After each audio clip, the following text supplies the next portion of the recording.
गुफ्तगू में आप सबका स्वागत है। पिछले गुफ्तगू में हमने जिक्र किया था कि कैसे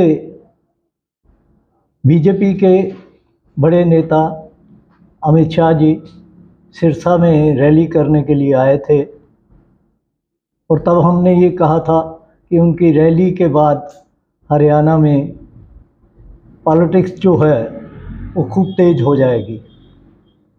और वही हुआ कि जैसे शाह जी ने अपने भाषण में कांग्रेस को और स्पेशली भूपिंदर सिंह हुड्डा को टारगेट करते हुए ये कह दिया कि भूपिंदर सिंह हुड्डा की जो 10 साल की यहाँ सरकार थी वो 3D थी। 3D का मतलब उन्होंने ये कहा दरबारी, दलाल और दमाद। उसका पलटवार अगले ही दिन भूपिंदर सिंह हुड्डा जी ने किया और उनके बेटे दीपेंद्र हुड्डा जो राज्यसभा के मेंबर हैं उन्होंने किया। भूपिंदर सिंह हुड्डा जी ने एक प्रेस कॉन्फ्रेंस रोहतक में करके वैसे तो बड़े ढीले से और बड़े इज्जत मान से उल्टवार किया।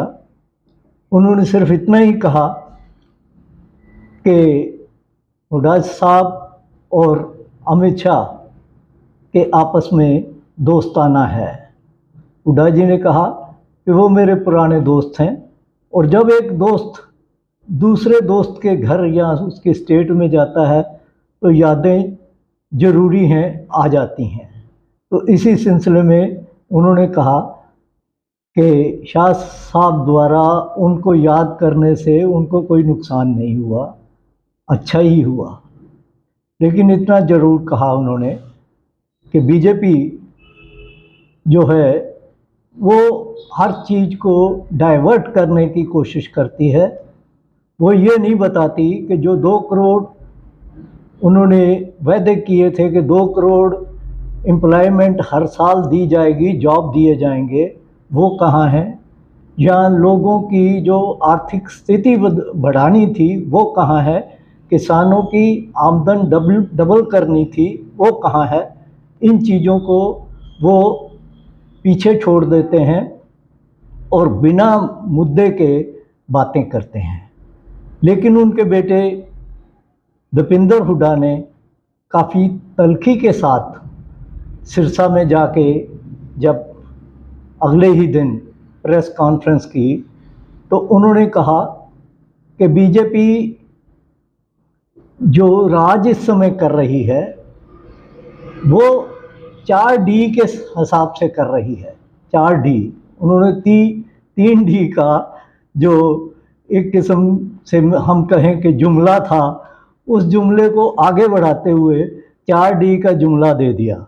इस तरह के जुमले मैं बताना चाहूँगा कि अगले कुछ समय में जब तक इलेक्शन नहीं पूरे हो जाते हमें और लोगों को काफ़ी सुनने में मिलेंगे और इंटरेस्ट बना रहेगा कि एक पार्टी दूसरे पार्टी को किस जुमले में लेती है।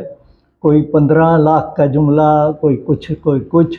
तो अब 3D का जुमला और 4 का आ गया। तो दीपेंद्र जी की 4D जो थी वो थी कि एक D जो थी, पहली D वो डिवीज़न के लोगों को कास्ट रिलीजन के बेस पे डिवाइड करो।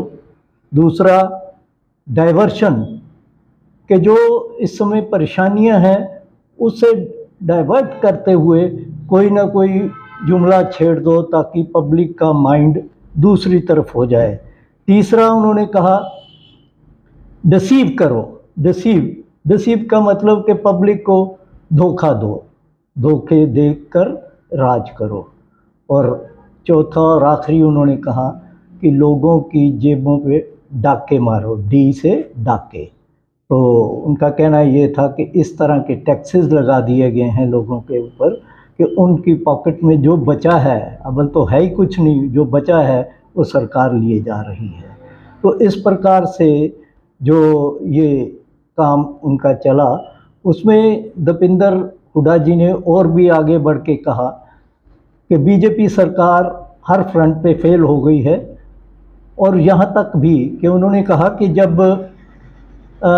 कांग्रेस के शासनकाल में हरियाणा विकास में नंबर 1 राज्य था और कांग्रेस ने हरियाणा की तस्वीर बदलने के लिए कई परियोजनाएं स्टार्ट की थी, जो बीजेपी जब पावर में आई तो उनको हरियाणा से शिफ्ट करके ले गई, जिनमें से कुछ उन्होंने बताई, जैसे कि गुरुग्राम में कांग्रेस के शासनकाल के दौरान तत्कालीन प्रधानमंत्री मनमोहन सिंह व रक्षा मंत्री A.K. एंटनी ने राष्ट्रीय रक्षा विद्यालय का शिलान्यास किया, जिसे केंद्र सरकार गुजरात ले गई। इसी तरह गोहाना में रेल कोच फैक्ट्री लगाने की पहल कांग्रेस के शासनकाल में की गई, जिसे बनारस शिफ्ट कर दिया गया। भिवानी, हांसी, महम के सीमावर्ती इलाके में एक इंटरनेशनल एयरपोर्ट बनाने की योजना शुरू की गई, जिसे जेवर में शिफ्ट कर दिया गया। तो इस तरह दीपेंद्र हुड्डा ये बताने की कोशिश करते रहे कि बीजेपी का जो मन से हरियाणा के लोगों के प्रति कोई प्यार नहीं है, वो सिर्फ वोट बैंक की राजनीति करते हैं। ये तो रहा सिरसा रैली के ऊपर हमारा विश्लेषण, लेकिन देखने की बात ये है कि हुड्डा या उनका बेटा कुछ बोले, सिर्फ वही बोले कि यहाँ कांग्रेस के दूसरे नेता भी कुछ बोलें। हम आगे भी कह चुके हैं कि जो वर्कर है कांग्रेस का, वो इस समय जिससे भी कभी बात होती है तो वो यही कहते हैं कि लोगों में कांग्रेस के प्रति माहौल अच्छा बना हुआ है।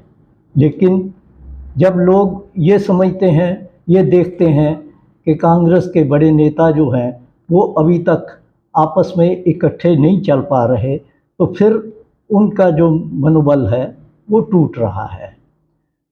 अब देखने की बात ये है कि जो नए प्रभारी हरियाणा के लिए कांग्रेस ने बनाए हैं, दीपक बावड़िया, उन्होंने 2 दिन का कांग्रेस की मीटिंग चंडीगढ़ में बुलाई है 23-24 को, और कांग्रेस वर्कर या कांग्रेस नेता जो सेकंड कैटेगरी के हैं, वो ये उम्मीद लगाए बैठे हैं कि शायद इस मीटिंग में सारे लीडर जो हैं वो वहाँ उपस्थित होंगे और उनमें जो जो भी जिस किसी के गिला शिकवा है वो निकाला जाएगा। कुछ लोगों का ये भी कहना है कि उसमें ये मुद्दा भी उठाया जाएगा कि एक परिवार को एक ही सीट दी जाए। वो दरअसल हिट करती है हुड्डा फैमिली को, और इसके अलावा और भी मुद्दे वहाँ उठने की बात कही जा रही है। लोग ये बड़ी सरप्राइज़ से देख रहे हैं कि इसका क्या रिज़ल्ट निकलता है, क्योंकि अपोजिशन रूलिंग पार्टी बीजेपी जो है वो कांग्रेस के ऊपर एक ही इल्ज़ाम लगाए जा रही है कंटिन्यूसली कि ये वो पार्टी है जो पिछले 10 सालों से अपना संगठन नहीं बना पा रही। वो क्यों नहीं बना पाती कि जब प्रेसिडेंट जो भी हुआ, इस समय तो उदय भान जी हैं, उन्होंने भी जो लिस्टें डिस्ट्रिक्ट लेवल की बना के भेजी वो रुक गई, क्योंकि दूसरा जो लीडर होता है वो उसको रोक देता है। तो ये कुछ बातें कांग्रेस की हैं जो देखते हैं कि अगले दो दिन के जो मीटिंग है उसमें उसका कोई समाधान हो पाता है कि नहीं हो पाता। एक बात और भी बड़ी उस मीटिंग में होने की है कि ये जो पिछली इलेक्शन में ये देखा गया था कि ये जो लीडर्स हैं, हुड्डा जी, शैलजा जी, सुरजेवाला या यादव साहब, इनको टिकटें बांट दी गई थी कि आपको इतनी, आपको इतनी। और उन टिकटों में जब वो उन्होंने अपने अपने चेलों को, अपने साथियों को दी, तो वहाँ वो चीज़ इग्नोर कर दी गई कि जो विनिंग कैंडिडेट थे वो टिकट नहीं ले पाए, और वो जो दिए गए ऐसे हल्के लोगों को वो हारे। और मज़े की बात यह है कि उन हारे हुए वर्करों में जो कि धक्के से टिकट दी गई थी, वो पिछले 4 सालों में मोस्टली बीजेपी ज्वाइन कर चुके हैं। तो ये मेरा कहने का मतलब ये है कि ये सिंसेरिटी जो है वो लैक कर रही है कांग्रेस के नेताओं में। तो अब देखना यही है कि क्या जल्द से जल्द कांग्रेस अपना घर साफ तौर पे बना पाएगी या नहीं। आज के लिए इतना ही। धन्यवाद।